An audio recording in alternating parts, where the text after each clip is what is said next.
Basics of TDS. Tax deducted at source is a procedure implemented by the Indian government to collect taxes at the source of income. This is mainly implemented by the Government of India to prevent tax evasion and is one of the advanced tax. A certain percentage of tax is deducted by the payer at the time of making payments to the receiver based on the nature of the payment, and this amount is then remitted to the government. TDS is applicable to a wide range of income categories such as salaries, interest, brokerage or commission, rent, consultation fees, professional fees, transfer of immovable property, contracted payments, PF withdrawal, amount under LIC, etc. TDS has to be deducted at the rates prescribed by the tax department.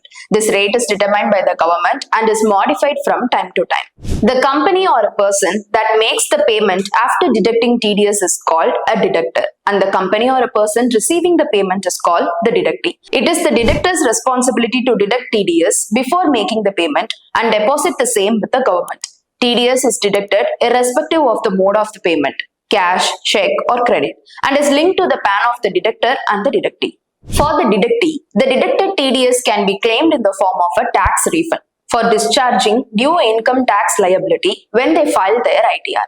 The deductor has to deposit the deducted TDS to the government within the prescribed timeline, and the details of the same has to be filed in the form of a TDS return, which has to be done quarterly.